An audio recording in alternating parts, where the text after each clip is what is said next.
अस्सलाम वालेकुम नाज़रीन, मेरा नाम अली हैदर है और आप देख रहे हैं प्रोग्राम एक पाकिस्तान। करम में एक इंसानी अलमिया जन्म ले चुका है। क्या यूक्रेन रूसी जर्नैल के बाद रूसी सदर को भी कत्ल कर सकता है? ये मौज़ूआत हमारे प्रोग्राम का हिस्सा है। हुकूमत और तहरीक इंसाफ में मुज़ाकरात पर भी बात होगी, लेकिन सबसे पहले जिक्र करेंगे पाक वतन के दिफा के लिए अपनी जानें कुर्बान करने वालों का।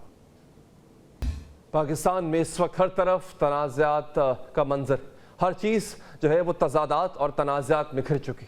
हमारी सहाफ़त, अदालत और सियासत इस तजाद का अमली नमूना बनकर सामने आ चुके हैं। लेकिन अफसोसनाक सूरत हाल ये है कि पाकिस्तान की तारीख में पहली बार हमारे फ़ौजी जवानों की शहादत को भी तनाज़ात की नज़र किया जा रहा है। पहली बार अर्ज़ वतन पर जान निछावर करने वाले सबूतों की शहादत का मजाक ठट्ठा उड़ाया जा रहा है। गुज़िश्ता रात 16 बहादुर जवान दहशत गर्दों से नबरदाज़मा होते हुए वतन अजीज़ के दरो दीवार की हिफाजत करते हुए जाम शहादत पीकर जान आफरी के सुपुर्द कर गए। मगर हैरत अंगेज तौर पर सोशल मीडिया पर कुछ अनासर ने उनकी शहादत मशकूक बनाने की ठान रखी। ये मामला एक दो बार होता तो यकीनन नज़रअंदाज कर दिया जाता, लेकिन ये मामूल बन चुका है। ये जिल्लत आमेज रवैया जिसकी नफी सबसे पहले फवाद चौधरी की तरफ से आई। उन्होंने अपनी ट्वीट में लिखा, मखसूस अकाउंट्स अपनी जानें कुर्बान करने वाले शोदा के ठट्ठे उड़ा रहे हैं। एक तबका इस नफरत अंगेजी को भी फैलाने में लगा हुआ। एक और ट्वीट में लिखा कि ओवरसीज और पाकिस्तान से ऑपरेट होने वाले वो अकाउंट जो अलहदगी पसंद और पाकिस्तान दुश्मन लोग चला रहे हैं, इनसे कता ताल्लुक लाजिम है। सवाल यह है कि पाक फौज के खिलाफ ऐसा प्रोपेगेंडा करने का मकसद क्या है? इस प्रोपेगेंडे को मकबूलियत क्यों मिलती है? जाएंगे तो 90% लोगों में बैठ के यार ये फौज बड़ी जो है ना खराब है, क्योंकि ये दिखता है ये कि खड़े हो फौज के खिलाफ नारा लगाए 1000 बंदा जमा हो जाएगा। हल्फ उठा के कह रहे हो, फौज का मकसद सिवाय अमन लाने के और कोई नहीं है। हमारा कोई इंटरेस्ट नहीं है। कोई कहता है फौज गैस के पीछे आई हुई है, कोई कहता है मिनरल के पीछे आई हुई है। फौज ने क्या करना है गैस के साथ और मिनरल के साथ? हाँ, सिक्योरिटी जरूर, जब हमें हुकूमत कहती है कि पाइपलाइन बिछ रही है, उस पे हमने उस पाइपलाइन के ऊपर भी हमारा खून है, हमारे बच्चों का खून है। हर गुजरते दिन के साथ इस कौम के बेटे अर्ज़े पाक पर फिदा हो रहे हैं। ठीक एक माह कबल भी 12 शोहदा पाक सरजमीन पर कुर्बान हुए। साउथ एशिया इंटेलिजेंस की रिपोर्ट के मुताबिक पाकिस्तान में साल 2024 में 212 वाक़यात में सिक्योरिटी फोर्सेस के 419 सपूत शहीद हुए। लेकिन इन शोहदा के खिलाफ भी प्रोपेगेंडा किया जा रहा है। अगर किसी को यह गुमान गुजरता है कि पाकिस्तानी बहादुर सपूत मजे लूट रहे हैं, अय्याशियां कर रहे हैं, आइए इन बहादुर शेरों दिलेरों की अय्याशियां आपको दिखाते हैं कि रस्म हक़ बातिल में ये खूबसूरत नौजवान, ये सजीले जवान किस अंदाज और किस तौर से अपने दिन रात बिताते, सीने पर जख्म खाकर, जिस्म छलनी करवाकर भी मुस्कुराते। ये जिन खूबसूरत जवानों को आप इतनी बहादुरी से बात करता देख रहे थे, इनके जिस्म के किसी ना किसी हिस्से में गोली पेवस्त हुई। क्या आप ये एक लम्हे के लिए सोच भी सकते हैं कि आपको गोली लगी हो और फिर भी आप बहादुरी से बात कर रहे हो? ये हैं हमारे पाक फौज के जवान। नाज़रीन, ये मनाज़र जो आपने देखे हैं, 8 गोलियां खाकर लबों पर मुस्कुराहट, एक कांटे की चुभन भी हो जाए ना अगर, तो बर्दाश्त नहीं हो सकती है हमसे, लेकिन ऐसी मुस्कुराहट अपने होठों पर सजा सकते हैं क्या आपस में? नहीं, ये इन्हीं का हौसला है। ये मुस्कुराहटें यूं ही लबों पर नहीं आती, बल्कि इसके लिए सब्र, इस्तकामत और जुर्रत की जरूरत होती है। पाक फौज के जवानों को, अय्याशियों को ताना तो दे देते हैं हम, मगर इन बहादुर जवानों की अय्याशियां आपको दिखाते हैं कि कैसे दिसंबर की ठठरती सर्द शामों में हिमालय के बर्फपोश पहाड़ों पर ये जवान जो अय्याशियां करते हैं, आप अपनी स्क्रीन पर देख सकते हैं कि पाक अफगान सरहद के सर्द कोहसारों और बलूचिस्तान की संगलाख चट्टानों पर ये जवान कैसे मजे करते हैं। जिनको आप मजा कहते हैं, उनकी जिंदगी देख लीजिए। यहां पर आप और मैं एक दिन नहीं गुजार सकेंगे। आप खुद देखें कि गर्म दोपहरों में बेआबो गया सहराओं में जान हथेली पर रखकर -25 डिग्री की सर्दी और 50 डिग्री की गर्मी में वतन की खातिर मैदान में कूदने वाले ये शेर जवान कैसे जिंदगी बसर करते हैं। सियाचिन का बुलंद तरीन महाज जंग के, जिस पर फराइज अंजाम दही के दौरान बर्फ जिस्म से खून निचोड़ लेती, सर्द मौसम हड्डियों से गोश्त उतार लेता है, लेकिन यहां पर भी इन जवानों की हर सांस और हर जिस्म में मौजूद लहू की एक एक बूंद इस पाक सरजमीन के नाम होती है। آج ان شہداء کے خلاف پروپیگنڈا کیا جا رہا ہے جنہوں نے میدان جنگ کی گرمی میں نعرہ تکبیر بلند کیا، جنہوں نے اس دھرتی کو اپنے خون سے سینچا۔ قوم کے یہ عظیم بیٹے دنیا کے خطرناک ترین بارڈر پر دفاع وطن کے لیے سینہ سپر جان ہتھیلی پر رکھ کر وہ اپنی ذات کے لیے نہیں ملک کے لیے ڈٹے ہوئے، جنہیں 100% یقین ہوتا ہے کہ جلد یا بدیر انہیں موت سے سامنا کرنا ہوگا، دہشت کے جانوروں سے مقابلہ کرنا ہوگا۔ یہ اپنے پاکستان کے لیے بیٹھے۔ ایک شہید محض ایک فرد نہیں ہوتا، بلکہ اس کی شہادت کے ساتھ اس کی ماں کی ہنسی کی کھنک، زندگی کی رعنائی، گھر کی مہک بھی اس پاک سرزمین پر قربان ہو جاتی، اور یہ قربانی محکم ایمان، آہنی ارادے اور مستحکم جذبے کے بغیر مشکل ہی نہیں بلکہ ناممکن بھی۔ اگر کسی کو شک ہے، گمان ہے کہ یہ سب کچھ کرنا اتنا آسان ہے، اتنا سہل ہے، ماؤں کا اپنے بچے، بہنوں کا اپنے بھائی قربان کرنا بہت آسان، بیویوں کا سہاگ اجڑتے دیکھنا سہل ہے، تو وہ اپنے ان جوان بچوں کی لاشوں میں اپنا بھائی، اپنا بیٹا، اپنا شوہر دیکھے، پھر سمجھ لگ جائے گی کہ کتنا سہل ہے۔ کسی بھی اختلاف کے باعث اس نفرت کے بیچ کی آبیاری نہیں ہونے دینی ہم نے، کیونکہ آگ جلے یا آندھی آئے، گھر کی خاطر 100 دکھ جھیلیں، گھر تو آخر اپنا ہے۔ ناظرین، یہ تو ہمارا ٹریبیوٹ ہے پاک فوج کے لیے، پاک فوج کے جوانوں کے لیے، جو کہ ہم انشاءاللہ دیتے رہیں گے جب تک سانسیں ہیں۔ آگے بڑھتے ہیں ناظرین، تمام تر خدشات، شکوے اور شکایات کے بعد بالآخر مذاکرات کی کشتی بھور ہچکولے کھانے لگی ہے، گفت و شنید کے جزیرے پر اتر چکی ہے، مگر اس کشتی کو ساحل تک پہنچنے کے لیے عدم اعتماد، غیر یقینی کی تلاطم خیز موجوں سے گزرنا پڑے گا۔ آج صبح وزیر اعظم کی ہدایت پر اسپیکر قومی اسمبلی سردار ایاز صادق کی تجویز پر حکومتی اتحاد کے ممبران پر مشتمل مذاکراتی کمیٹی تشکیل دے دی ہے۔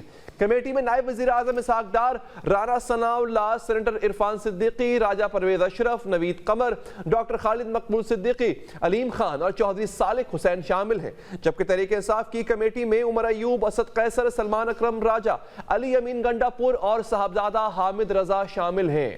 قومی اسمبلی کے اسپیکر سردار ایاز صادق نے حکومت اور پی ٹی آئی کے مذاکراتی کمیٹیوں کا پہلا اجلاس پیر کو دن 11:30 بجے طلب کر لیا۔ کمیٹی اراکین کا اجلاس اسپیکر چیمبر میں ہوگا۔ سوال یہ ہے کہ سیاسی لوگوں سے مذاکرات کی مخالفت کرنے والی پاکستان تحریک انصاف حکومت سے مذاکرات کے لیے کیسے رضامند ہوگی؟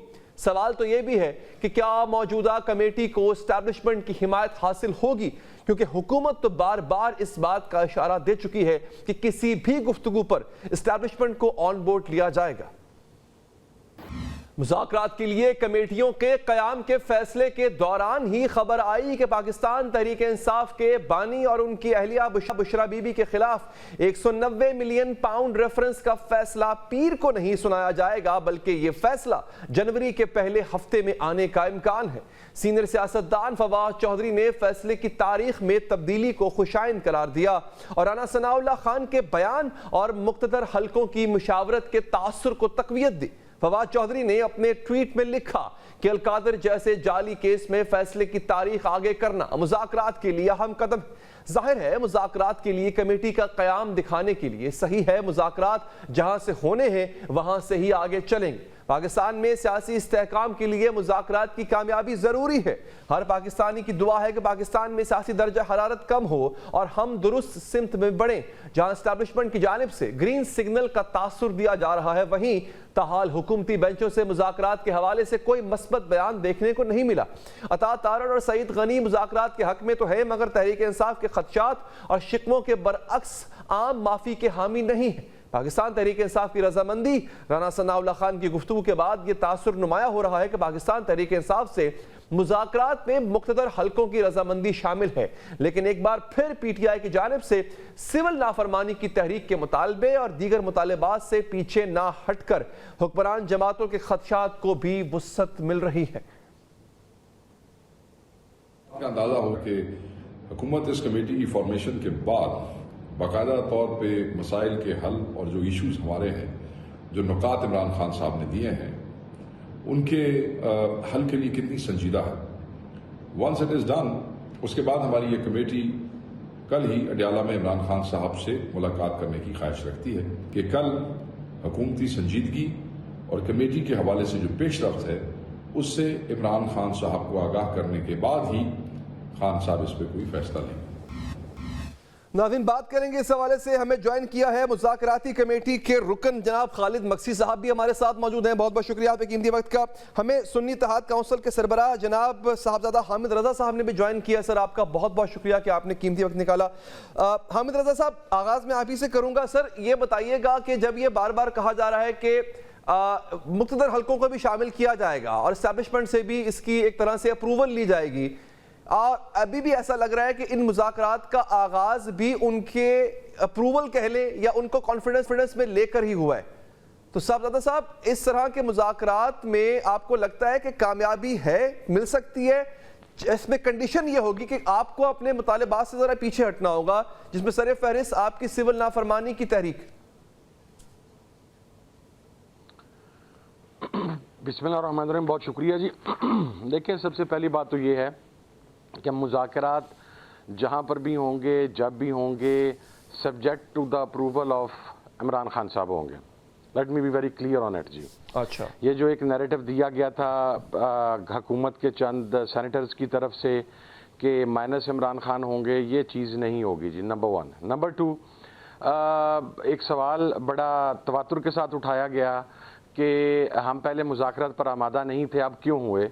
उसकी बुनियादी वजह ये थी कि गुज़श्ता 7-8 माह से ये नैरेटिव बिल्ड करने की कोशिश की जा रही थी कि हम मुज़ाकरात नहीं चाहते, और हुकूमत मुज़ाकरात के लिए न सिर्फ संजीदा है बल्कि ताकत का मंबा भी हुकूमत है, इख्तियारात भी उसके पास हैं, और फैसला भी हुकूमत ने ही करना है। तो हमने कहा चलें, आप जो क्लेमेंट हैं इस बात के कि आपके पास ताकत है, आप ही मुज़ाकरात की कैपेसिटी रखते हैं, आपने ही फैसला करना है, तो हमने एक पॉजिटिव जस्र दिया, इमरान खान साहब ने कमेटी बना दी।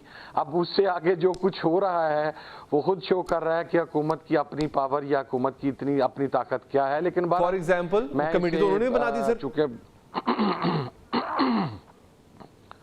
सर कमेटी बना के तो वो जहाँ से अप्रूवल की बातें कर रहे हैं तो अच्छी बात है ना सर। ये बात हम पहले कहते थे कि आपके पास आपकी ये कैपेसिटी नहीं है, तो उस वक्त हुकूमत डिनाई करती थी कि नहीं जी नहीं, हमारी ही कैपेसिटी है।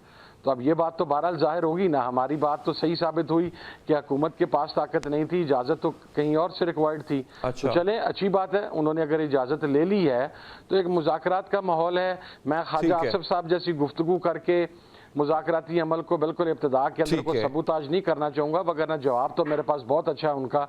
वो जो बातें आज गुफ्तगू शनीद फरमा रहे हैं ख्वाजा आसिफ साहब, मैं देना नहीं चाहता, लेकिन अगर उनके बयानात के मुताबिक चार्जशीट बनती है और हमने को फौज को ललकारा है, तो भाईजान हमने फौज को नहीं ललकारा कभी भी।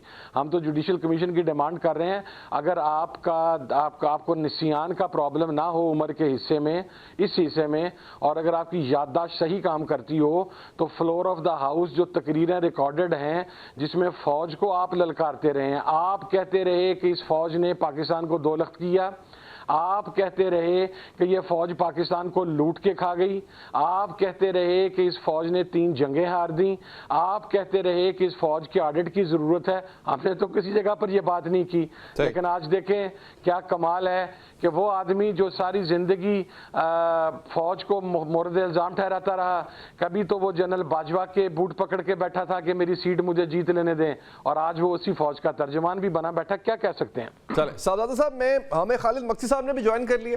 मक्सी साहब बहुत शुक्रिया आपका। सर आपको मुज़ाकराती कमेटी में शामिल कर लिया गया है, स्पीकर कौमी असम्बली की तरफ से आपसे कोई राब्ता किया गया? ये जो नई मुज़ाकराती कमेटी बनी है इसमें मुझे शामिल किया गया है जी। तो नहीं तो आपने क्या, आपके इल्म में नहीं था कि आपको शामिल किया गया? स्पीकर साहब पे मुझे पूरा भरोसा है, वो हमारा उनका बहुत गहरा पुराना ताल्लुक है, तो उनको मैंने इजाजत दी हुई है, जो जहाँ पे बेहतर समझे, जहाँ पे मेरी जरूरत हो, तो उनको मैंने पहले ये इजाजत दी हुई। अच्छा सर ये बताइएगा, राना सनाउल्लाह का जो बयान है कि हम मुज़ाकरात से पहले, यानी तो तरीके से मुज़ाकरात तो करेंगे लेकिन उससे पहले हम एस्टेब्लिशमेंट को ऑन बोर्ड लेंगे, तो सर क्या सियासतदानों के पास से मामलात अब बाहर निकल चुके हैं सर? अब आपके हाथ में मामलात नहीं है सर? एस्टेब्लिशमेंट को एतमाद में लेना बहुत जरूरी है क्या, या कोई फायदा होगा आपको लगता है इससे? हाँ, आप जरा, ये बड़ा सवाल काम का भी है और ये बड़ी कौम इंतजार में है। अच्छा। देखिए, एक तो हम जरा वो जो नहीं अंधेरी रात में रहते हैं और गलाफों में रहते हैं, हकीकत को सामने नहीं रखते, उससे निकल आनी चाहिए। बात ये है कि देखें, एस्टेब्लिशमेंट का 70 साल की तारीख देखें, अहम हिस्सा रहा है। गलत जहाँ ठीक नहीं है वो एक जुदा एक बहस है, उस पर कभी मौका मिला। अब वो हिस्सा बन गई, इन्विटेशन पे आ गई जोर से, वो हिस्सा बन गई है। अब हकीकत को अगर आप जुटलाएंगे और एक साइड पे रखेंगे और कहेंगे ऐसे तो नहीं, वो है हिस्सा।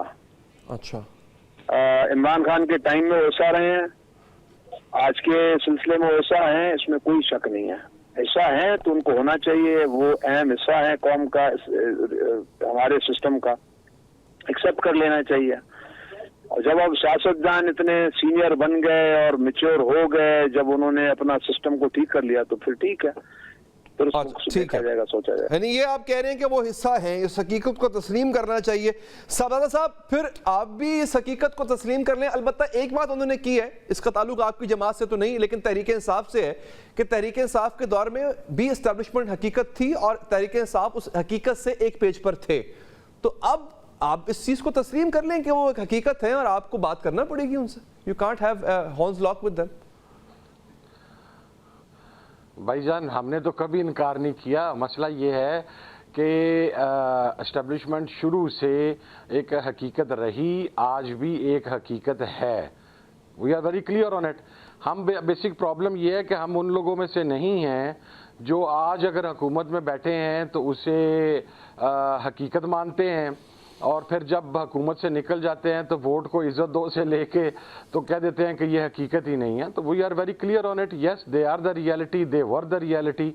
और अभी तक जो हालात हैं उसके मुताबिक आई गेस कि they want to still want to remain the reality. तो सर अगर वो हाँ, आपने बिल्कुल कहा कि वो अभी भी रियलिटी रखना चाहते हैं, तो उस रियलिटी को आपसे मुराद यानी आपके इत्तेहादियों ने, खान साहब ने जिस तरह से कन्फ्रंट किया, अब बतौर तज्जिया निगार में आपसे सवाल पूछ रहा हूँ, आपके सियासत में एक उम्र गुजरी है, क्या वो कन्फ्रंट्रेशन करना बनती थी उस हकीकत से, ये जानते हुए भी कि उसी हकीकत की वजह से वो इक़्तिदार में भी आए थे?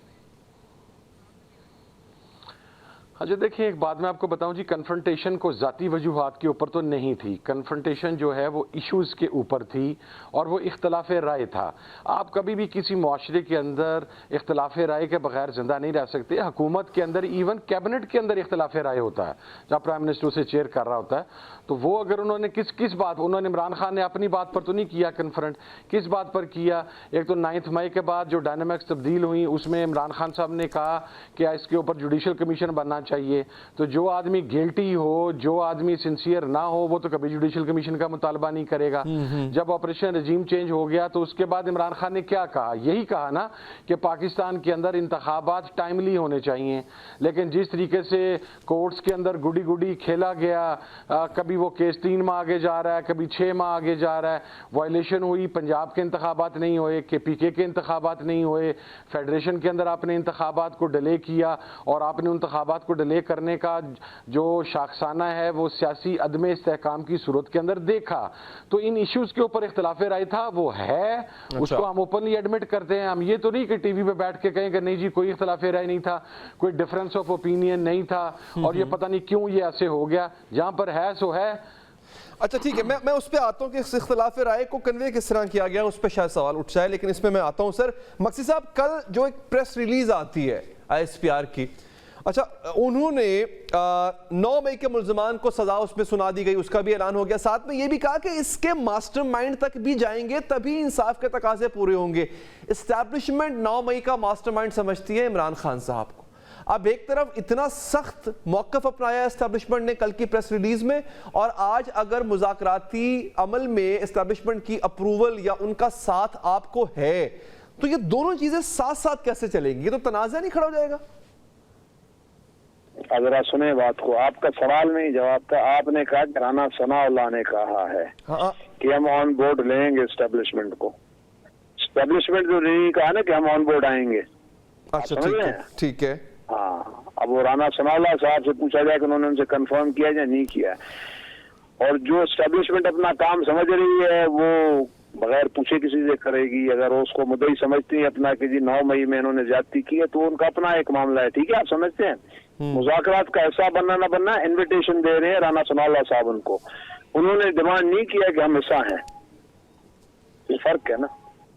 اچھا تو سر یہ بتائیے گا نا کہ جو تحریک انصاف کے 3 مطالبات ہیں، ان کا ایک مطالبہ ہے کہ جناب 8 فروری کے الیکشن کی تحقیقات ہونی چاہیے، دوسرا کہتے ہیں جو ڈی چوک میں واقعہ ہوا اس کی آپ تحقیقات کریں، اور غیر قانونی قیدیوں کی رہائی۔ اب ان مذاکرات میں یہی چیزیں اٹھائی جائیں گی نا؟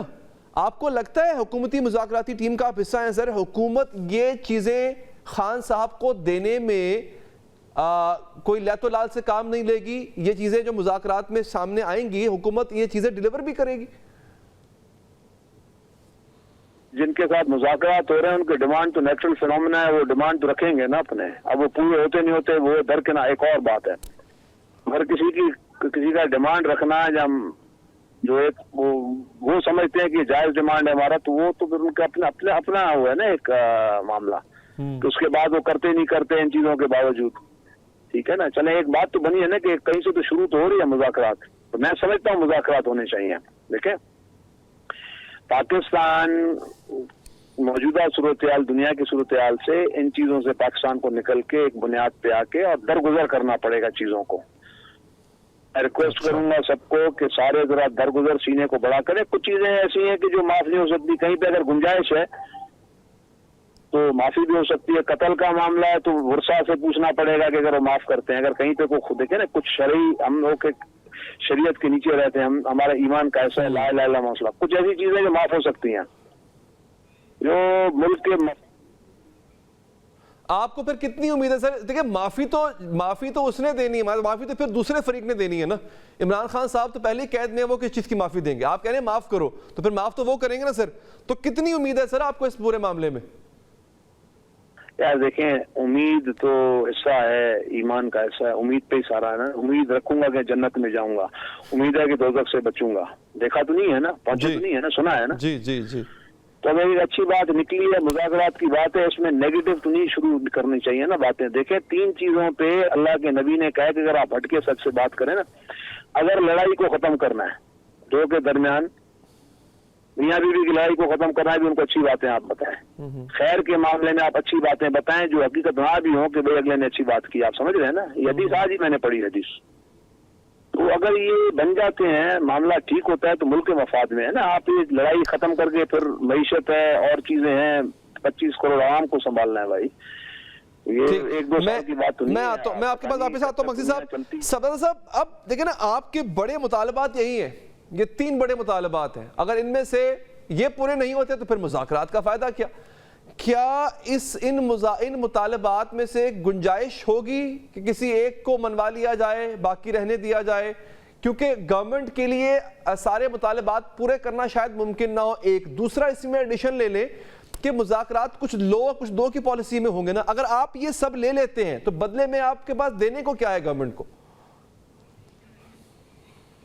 اچھا علی حیدر بھائی، میں نا چونکہ مذاکرات ابھی سٹارٹ ہونے والے ہیں جی، اور کوئی ایسی بات جس کے ساتھ مذاکرات کا عمل ثبوتاج نہ ہو، میں وہ یہ بات نہیں کرنا چاہتا۔ ہمیں آپ ایک دفعہ بیٹھ لینے دیں، چارٹر آف ڈیمانڈ ظاہر ہے ہم سامنے رکھیں گے، اس کے اوپر بات چیت ہوگی۔ چارٹر آف ڈیمانڈ حکومت کی طرف سے بھی آئے گا، ظاہر ہے ہمیں پتہ لگا ہے کچھ چیزیں وہ بھی لے کے آ رہے ہیں، میں پھر آپ کو پش نہیں کرتا سر، اس کے اوپر جب بات چیت کریں گے تو دیکھیں گے۔ چلیں میں پھر آپ کو زیادہ پش نہیں کرتا اس پہ۔ آخری سوال مقصد صاحب، کیا ان مذاکرات سے عمران خان صاحب کی رہائی ممکن ہے؟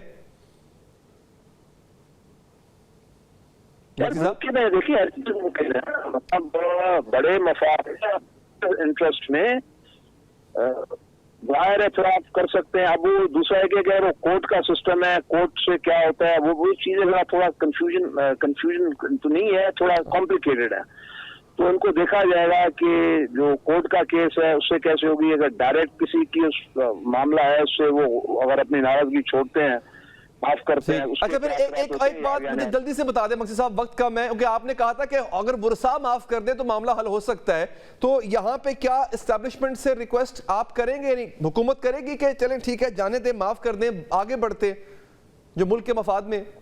میں تو دیکھیں معافی ملک کے مفاد میں نے کہا نا کہ اگر کسی کا کوئی ذاتی کیس ہے، کوئی شرعی معاملہ ہے تو وہ اسے معافی مانگنی پڑے گی، وہ قصاص کا معاملہ ہے، کوئی بھی ایسا معاملہ ہے۔ باقی یہ ہے کہ جہاں پہ عمران خان نے سمجھتے ہیں غلطی کی ہے، लाइन क्रॉस कर ली है तो वो भी थोड़ा इस बात को सोचें।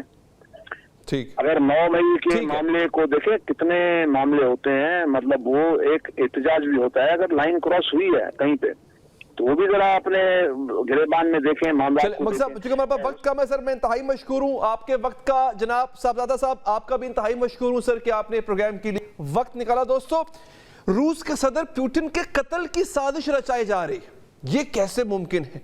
क्या रूसी जर्नैल के कत्ल के पीछे भी कोई बहुत बड़ी साजिश थी? अमेरिका था, इसराइल था, या सिर्फ यूक्रेन का काम है? इन सब पर बात होगी, कुरम पर भी बात होगी इस वक्फे के बाद।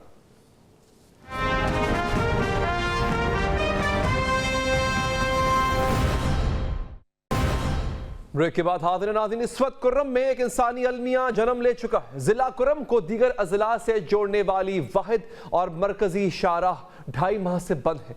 इस वजह से अहले इलाका जरूरत की बुनियादी चीजों के लिए भी तरसने लगे हैं। इससे भी अफसोसनाक बात यह है कि अलमिया की कीमत मासूम बच्चे अपनी जानों से अदा कर रहे हैं। अद्वियात न मिलने से अस्पतालों में 50 से ज्यादा बच्चे दम तोड़ चुके। गाड़ियों पर फायरिंग के वाकयात से हालात कशीदा हुए तो पाराचनार तल की मरकजी शाहराह 12 अक्टूबर से बंद है। इस पर किसी किस्म की आमद और रफ्त नहीं हुई है। इस वजह से पाराचनार का दीगर अजला से जमीनी राबता मुनक़ता हो चुका और अपर करम की 4 लाख आबादी महसूर होकर रह गई। इसी वजह से वहां जिंदगी गुजारने के लिए हर जरूरी चीज खत्म हो गई है। वहां की आबादी को ना पेट भरने के लिए खाना मयसर है, ना बीमारी के इलाज के लिए दवा दस्तयाब है, ना गाड़ी मोटरसाइकिल में भरने के लिए पेट्रोल है और ना आग जलाने के लिए लकड़ी। हर चीज का जखीरा खत्म हो चुका है। यहां तक के शहरियों को नमक तक नहीं मिल रहा। खाने की चंद चीजें जो अगर दस्तयाब हैं तो इनके निर्ख बहुत ज्यादा बढ़ चुके हैं। शहर में आलू 400 रुपए किलो में मिल रहे हैं, टमाटर 300 रुपए किलो और प्याज 350 रुपए, और ये सब्जियां भी ताजा नहीं है। सदर सब्जी मंडी मोहसिन अली के मुताबिक कुछ दिनों में टमाटर का सीजन और प्याज का जखीरा भी खत्म हो जाएगा। कोई ये महंगी चीजें खरीदने की सकत रखता भी हो तो खरीद नहीं सकता, क्योंकि बैंकों में पैसा ना होने की वजह से मुतादिद बैंक और एटीएम्स मुकम्मल बंद हैं। मुलाजिमीन का कहना है कि इनके पास लोगों को देने के लिए कैश है और ना जनरेटर चलाने के लिए डीजल। रास्तों की तवील बंदिश और बदअमनी के खिलाफ इलाका मकीनों ने एहतजाजी धरना शुरू कर दिया। कुरम प्रेस क्लब के सामने अवाम धरने पर बैठे हुए। कुरम में अमन कायम करने के लिए वजीर आला खैबर पख्तूनख्वा अली अमीन गंडापुर की हिदायत पर एक जिरगा कायम किया गया, जिसकी मुतहारिफ फरीकैन के साथ मुख्तलिफ नशिस्तें हुई। हुकूमत का कहना है कि जब तक जिला कुरम में असलहा जमा नहीं कराया जाता तब तक मरकजी टल पाराचनार शाहराह को नहीं खोला जाएगा, लेकिन इस पर डेडलॉक है। अहले कुरम का कहना है कि अगर उनसे असलहा ले लिया गया तो वो अपना दिफा कैसे करेंगे। तहम लोअर सेंट्रल कुरम के लिए रास्ते खुले हैं और हर किस्म की जरूरत की और खाने पीने की अशिया की तरसील रोजाना की बुनियाद पर हो रही है। कुरम के नुमाइंदा नासिर हुसैन ने वहां की सूरत हाल का नाज़रीन जायजा लिया और उन्होंने दोपहर में हमारे लिए एक रिपोर्ट तैयार की थी। रात में हम चाहते तो उनको लाइव भी लेने की रिक्वेस्ट कर सकते थे, लेकिन रात के वक्त अब आप ये सोचिए कि हालात इतने खराब होते हैं कि एक सहाफ़ी रात के वक्त रिपोर्टिंग भी नहीं कर पाता। तो उनसे जब हमारी दोपहर में बात हुई, उन्होंने क्या जायजा लिया, ये देखिए। ज़िला कुरम का मेन शहरा गुज़श्ता से बंद है। इसकी वजह से ज़िला कुरम में शेख और दनुश की किल्लत है, और दूसरी तरफ अगर देखा जाए तो यहाँ फ्यूल, गैस और लकड़ी वगैरह का भी बहुत किल्लत है। यहाँ अगर टेम्परेचर देखा जाए तो -7 डिग्री सेंटीग्रेड पे है। दवाई उनकी ना मिलने की वजह से छोटे बच्चे अस्पतालों में मर रहे हैं। डिस्ट्रिक्ट हेडक्वार्टर अस्पताल MS के रिपोर्ट के मुताबिक अब तक तकरीबन 30 बच्चे, इसके अलावा प्राइवेट अस्पतालों में तकरीबन 20 मुख्तलिफ जगहों पे फौत हो चुके हैं। ये मजमूई तादाद तकरीबन 50 तक पहुँच रही है। फ्यूल न होने की वजह से मुकम्मल ट्रांसपोर्ट बंद है। एक जगह से दूसरी जगह जाने के लिए मुश्किलात का सामना है। इसी वजह से सारे स्कूल और कॉलेजेस को बंद किया गया है। तवील रोड बंदिश की खिलाफ शहरी सारे एहतजाज पे बैठे हुए हैं। क्लब पाराचनार के सामने शहरियों ने धरना दिया है।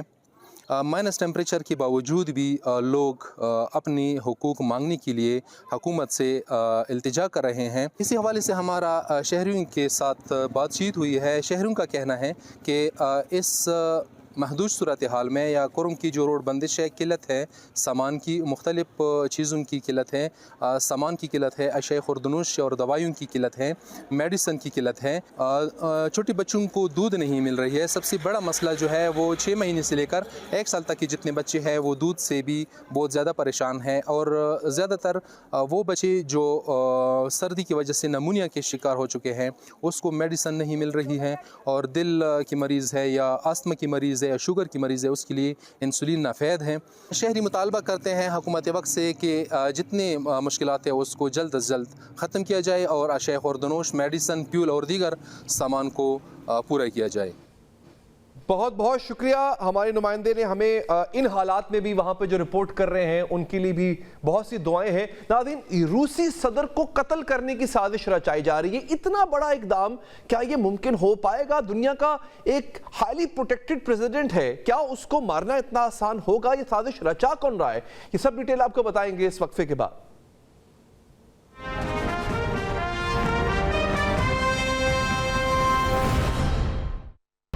ناظرین، یوکرین کے ساتھ جنگ نے اب روسی صدر کی اپنی زندگی کو بھی خطرے میں ڈال دیا ہے۔ روس یوکرین جنگ انتہائی خطرناک مرحلے میں داخل ہو چکی۔ براہ راست حملوں کے ساتھ ساتھ اب یوکرین جو ہے وہ یہ پلان کر رہا ہے کہ کسی طرح سے باقاعدہ طور پہ اہم روسی افسران کو ہدف بنا کر قتل کیا جائے۔ یوکرین جس کو جنگ جرم میں ملوث سمجھتا ہے اس کو ایک ایک کر کے پار لگاتا جا رہا ہے۔ اسی وجہ سے یہ خدشات بھی پیدا ہو گئے ہیں کہ کیا روسی صدر پیوٹن کو بھی ہدف بنا کر قتل کر دیا جائے گا۔ ابھی حال ہی میں روسی دارالحکومت ماسکو میں ایک بم دھماکہ ہوا۔ اس دھماکے میں روسی لیفٹیننٹ جنرل ایگور کیولورو ہلاک ہوئے۔ جنرل ایگور روسی فوج میں نیوکلیئر، بایولوجیکل اور کیمیکل پروٹیکشن فورس کے سربراہ تھے۔ اہم بات یہ ہے کہ روسی جنرل کی ہلاکت کے بعد یوکرین نے اس قتل کی ذمہ داری بھی قبول کر لی۔ روسی جنرل ایگور کیرولوف کو ایک بارودی مواد سے نشانہ بنایا گیا جو ایک سکوٹی میں نصب کیا گیا تھا، اور وہ سکوٹی ان کی رہائش گاہ کے باہر رکھی گئی تھی۔ جیسے ہی وہ دروازے سے نکلے دھماکہ ہوا اور ایگور کیرولوف کی جان چلی گئی۔ جس کھلے اور واضح انداز میں روسی جنرل کو نشانہ بنایا گیا وہ حیرت انگیز بھی ہے اور خوفناک بھی۔ پہلے یوکرین نے جنرل ایگوروف پر الزام لگایا کہ جنگ کے دوران انہوں نے یوکرینی فوجیوں کے خلاف کیمیائی ہتھیاروں کا استعمال کیا۔ پھر اس الزام کی تحقیقات شروع کی گئیں۔ اب ظاہر ہے روسی جنرل تحقیقات کے لیے یوکرین کے حکام کے سامنے پیش تو ہو نہیں سکتے تھے۔ ان کی غیر موجودگی میں ہی یوکرین نے ان کے خلاف مقدمہ چلایا۔ مقدمے میں کے آخر میں جنرل ایگور کو مجرم قرار دیا گیا اور اگلے ہی دن ایک بم دھماکے میں انہیں مار دیا گیا، اور بعد میں علی اعلان اس قتل کا اعتراف بھی کر لیا گیا۔ روس میں انتہائی اعلیٰ سطح کے افسر کی ہلاکت نے روسی قیادت کے دفاع پر بھی ایک سوالیہ نشان لگا دیا ہے، کیونکہ یوکرین اگر کیمیائی ہتھیار برسانے والے جنرل کو قتل کے لیے جائز ہدف سمجھتا ہے تو وہ یہ جنگ چھیڑنے والے روسی صدر پیوٹن کو بھی نشانہ بنا سکتا ہے۔ یوکرینین انٹیلیجنس نے وابستہ اعلیٰ سطح افسران کے ایسے بیانات میڈیا پر شائع بھی ہو چکے ہیں، جہاں پہ نوایا گزیٹا نامی ایک ویب سائٹ میں یوکرینی ڈیفنس انٹیلیجنس سربراہ کا بیان شائع ہوا۔ اس میں اعتراف کیا گیا کہ پیوٹن کو قتل کرنے کی متعدد کوششیں کی جا چکی ہیں۔ ایسی ہی بات خود یوکرینی صدر زیلنسکی بھی کر چکے ہیں۔ گزشتہ سال نومبر میں ولادیمیر زیلنسکی نے برطانوی اخبار دی سن کو انٹرویو دیا۔ انٹرویو لینے والے نے ان سے پوچھا کہ کیا یوکرین روسی صدر پیوٹن کو قتل کرنے کے لیے منصوبے بنا رہا ہے، تو زیلنسکی نے منصوبوں سے انکار کرنے کے بجائے سوال کا جواب دینے سے ہی انکار کر دیا۔ انٹرویو نگار نے دوبارہ پوچھا کہ اگر موقع ملا تو کیا روسی صدر پیوٹن کو پار لگایا جا سکتا ہے؟ اس پر زیلنسکی کا جواب تھا، یہ جنگ ہے اور یوکرین کو اپنے دفاع کا حق ہے۔ یوکرین یہ بات بھی اعلان کہہ رہا ہے کہ روس میں اس کا وسیع نیٹ ورک موجود ہے، اور یوکرین کی جانب سے قتل کی کارروائی کا یہ کوئی پہلا واقعہ نہیں ہے۔ روسی جنرل کا قتل تو بہت معروف ہو گیا، ہر کوئی اس کے بارے میں بات کر رہا ہے، لیکن ابھی 18 نومبر کو یعنی صرف چند دن پہلے روسی بحریہ کا ایک اعلیٰ افسر بھی قتل کیا گیا۔ اس سے ایک کار بم دھماکے میں نشانہ بنایا گیا۔ یوکرین کی سیکیورٹی سروسز نے کہا ہے کہ روسی بحریہ کے افسر جنگی جرائم کے مرتکب تھے، انہوں نے شہری اہداف پر میزائل حملے کیے تھے، اس لیے وہ نشانہ بنانے کے لیے ایک جائز ہدف تھے۔ ناظرین، یہ تمام کارروائیاں ظاہر کرتی ہیں کہ یوکرین یوکرین جس کسی کو بھی جنگی جرائم کا مرتکب سمجھتا ہے وہ خود ہی اس کے خلاف مقدمہ چلاتا ہے، خود ہی سزائے موت سناتا ہے اور خود ہی وہ سزا دے بھی دیتا ہے۔ ابھی یوکرین کا کہنا ہے کہ جنگی جرائم کے مرتکب مزید کئی روسی اس کی فہرست پر موجود ہیں، تو کیا یوکرین کا اگلا نشانہ روسی صدر ولادیمیر پوٹن ہوں گے؟ اس کے ساتھ ہی ناظرین پروگرام سے اب تک کے لیے اتنا ہی، مجھے دیجیے اجازت، اللہ نگہبان۔